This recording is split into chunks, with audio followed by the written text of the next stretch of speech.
Hey guys, how's it going? So someone asked me in the comments when I hauled the Real Technique sponges what my thoughts were on it and if I could do a video on that. So I thought I would do that, and I thought I would compare it to the other types of sponges that I have. So I have for you an Amazon just generic spongy sponge. I have a Real Technique sponge for you, and I have a BeautyBlender to show you. So the one that is the most different is the Amazon one. They're not actually from Amazon, they're just purchased on Amazon. You can get a pack of 4 of them for something like $7 or $8. And they come in 2 or 3 different designs, like different shapes, and those shapes are actually pretty cool. You can see it is actually very firm as compared to, like, say, the Real Technique sponge, where I can squish a lot more down, or the BeautyBlender, which is pretty much the same thing. It feels more like those triangle sponges, but still a little bit softer than that.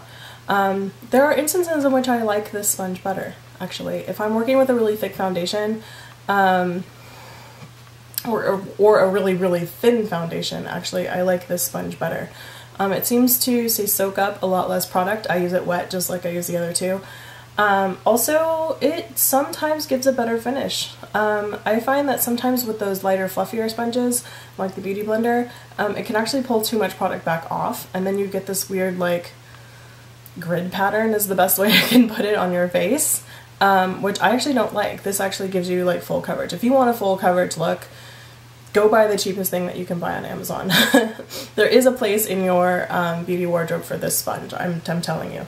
And you get 4 of them for like $7, and they last for friggin' ever. So next is a Real Technique sponge. It looks like this. It does have the same pointy end that a BeautyBlender has, and it also has a flat end. I'm sure you guys have seen this. This is what an unpuffed up one looks like, so that's the size difference. This sponge and the BeautyBlender feel very similar, although that BeautyBlender feels a little bit more airy. Like, this one feels like it has more denseness to it, but not in a way that would, like, affect its bounceability. I'm making up words here all over the place. But it does feel a little bit more substantial, I guess is the best way to put it. And I actually, in a lot of ways, prefer this to the BeautyBlender. The BeautyBlender of these 3 is my least favorite. It is also the most expensive. But that is the reason it's my least favorite. I like this flat edge. The point is a little bit different. The BeautyBlender does have a sort of better point for getting into your eye area. This has a nice curve though. The curve on this one isn't, I don't know how to put it, as round as this one, and it works a lot better like around the edge of the eyes and around the under eyes for this one. Or than this one. I also really like this flat edge. I think that's fantastic, although you can see I've gotten lipstick stains all over mine because I'm frequently trying to, like, clean up the edges with that. It is fantastic for cleaning up the edges though. I highly recommend this thing.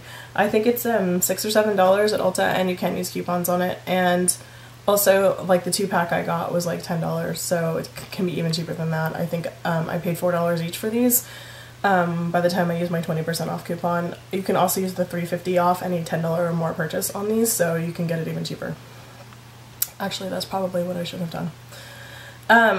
So lastly, we have the BeautyBlender. The BeautyBlender is an awesome thing. Like, I do enjoy putting my makeup on with this.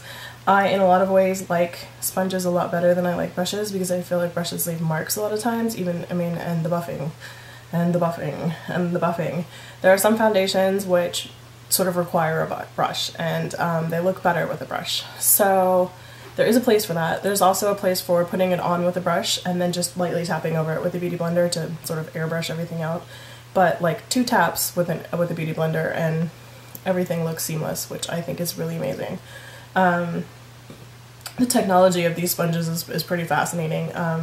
When you get them wet, it helps it so it doesn't absorb as much of your product. It also makes it super bouncy.